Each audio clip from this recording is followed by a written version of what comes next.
Hello दोस्तों, आप लोग कैसे हो। आप आपका एजुकेशन एरिया चैनल में आप लोगों का स्वागत है। आप देख रहे हैं रोहित के साथ। जो आप लोगों के लिए पहला वीडियो बनाया गया था उसमें कुछ ही क्वेश्चन थे वो जनरल नॉलेज के। तो उसमें से जो लास्ट क्वेश्चन का आंसर था वो किसी ने अभी तक कमेंट में नहीं दिया। तो वो क्वेश्चन था, वायसराय की परिषद में किस भारतीय को शामिल किया गया था। उसका आंसर है सत्येंद्र नाथ सिंह। तो मेरा आप लोगों से यही निवेदन रहेगा कि हमारी वीडियोज़ को ज़्यादा से ज़्यादा लाइक्स, शेयर्स और सब्सक्राइब किया जाए। अगर आप पुराने स्टूडेंट्स हैं तो आप शेयर करें और लाइक करें, और न्यू स्टूडेंट हैं तो चैनल को सब्सक्राइब करना ना भूलें और घंटी बजाएं, ताकि आपको जो न्यू वीडियोज़ अपलोड किए जाएं वो आपको प्राप्त हो सकें। तो आपके लिए मैं प्राचीन भारत से वैदिक सभ्यता पार्ट 1, प्राचीन भारत का पार्ट 1 लेकर आपके लिए तैयार हूँ। तो गाइस शुरू हो जाएं, और फिर एक तो हेल्प करनी पड़ेगी आप लोगों की, हमारे चैनल को सब्सक्राइब करना होगा, शेयर तो ज़रूर ही करना होगा। ओके गाइस, तो चलते हैं। तो आज हम लेकर हैं प्राचीन भारत का पार्ट 1 वैदिक सभ्यता। तो वैदिक सभ्यता 1500 BC से 600 BC तक। जो वैदिक सभ्यता का काल था वो था 1500 BC से 600 BC। तो आप यहाँ पे देखते हैं 1500 BC 1000, 1000 BC 600 BC। ऋग्वैदिक पीरियड, ऋग्वैदिक काल, पास्ट वैदिक पीरियड, भूत वैदिक काल।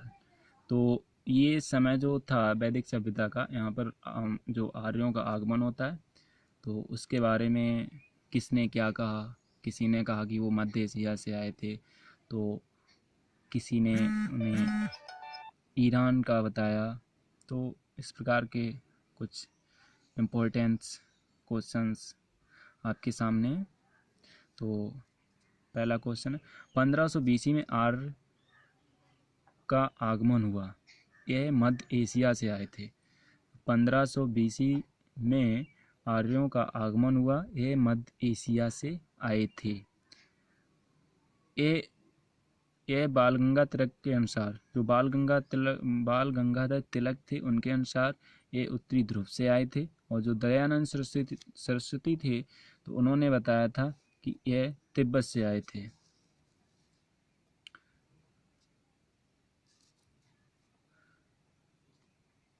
पंद्रह सौ BC में आर्य का आगमन हुआ, यह मध्य एशिया से आए थे।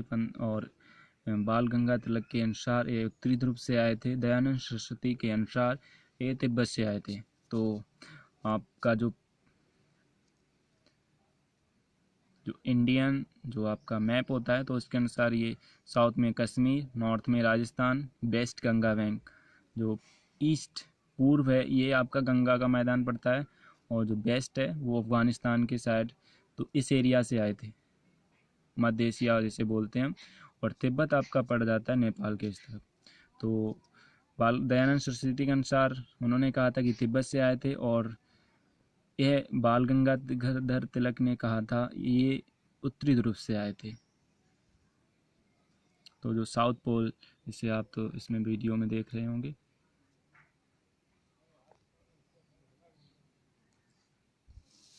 अब नीचे चलते हैं, संपूर्ण उत्तर। तो आपके लिए इम्पोर्टेंट जहाँ तक रहेगा तो मैं टिक कर रहा हूँ।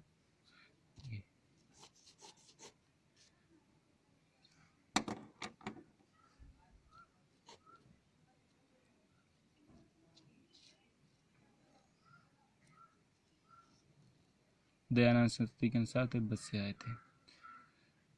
संपूर्ण उत्तर और उत्तरी पश्चिम में आर्यों ने एक ग्रामीण सभ्यता शुरू की थी जिसे वैदिक सभ्यता कहा जाता है। तो ये मोस्ट इम्पोर्टेंट है, जैसे आपसे क्वेश्चन पूछा जा सकता है। जो आर्य लोग आए थे उन्होंने एक ग्रामीण सभ्यता शुरू की थी, उसे किस नाम से जाना जाता है। जो आर्य लोग आए थे उन्होंने ग्रामीण सभ्यता शुरू की थी, जिसे हम वैदिक सभ्यता के नाम से जानते हैं। वैदिक सभ्यता उसे कहा जाता था। ठीक है, नेक्स्ट पॉइंट है आपके लिए, इस सभ्यता के लोगों का मुख्य कार्य कृषि एवं पशुपालन था। तो जो इस सभ्यता के लोग थे वो कृषि किया करते थे और पशुओं को पालते थे। तो इस प्रकार क्वेश्चन पूछा जा सकता है कि आर्य लोगों का जो मुख्य कार्य था वो क्या था, कृषि करना और पशुपालन। इस सभ्यता के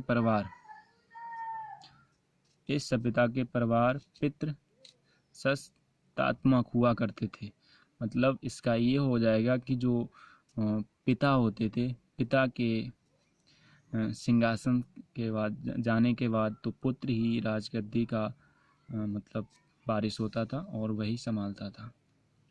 फिर नेक्स्ट पॉइंट है, आप आते हैं वेद। वेद कितने प्रकार के हैं? वेद 4 प्रकार के होते हैं। तो चारों वेद आप जानते होंगे, ऋग्वेद, सामवेद, यजुर्वेद, अथर्ववेद। तो पहला पॉइंट आपका है ऋग्वेद, 1500 BC से 1000 BC तक। यह सभी वेदों में सबसे प्राचीन वेद है। जो ऋग्वेद है वो सबसे प्राचीन वेद है। तो वेदों की संख्या नॉर्मल है, ये क्वेश्चन अब नहीं पूछे जाते हैं। तो क्वेश्चन इनके अंदर जो मंडल होते हैं उनमें से क्वेश्चन पूछा जाएगा। वेदों में सबसे प्राचीन वेद कौन सा है? तो वो आपका ऋग्वेद है। और संगीत का वेद सामवेद। इस प्रकार तो इसमें कितने 10 मंडल। तो सभी मंडलों का संकलन वेद व्यास द्वारा किया गया। तो ये भी पूछा जा सकता है कि ऋग्वेद के जो सभी मंडल हैं तो उनका जो संकलन किसके द्वारा किया गया है? उनका संकलन जो किया है वो वेद व्यास जी द्वारा किया गया है। तो सबसे पुराना मंडल जो है 2 से 7 तक है सबसे पुराने मंडल, और नवीन मंडल है आपका 10। तो आगे चलते हैं।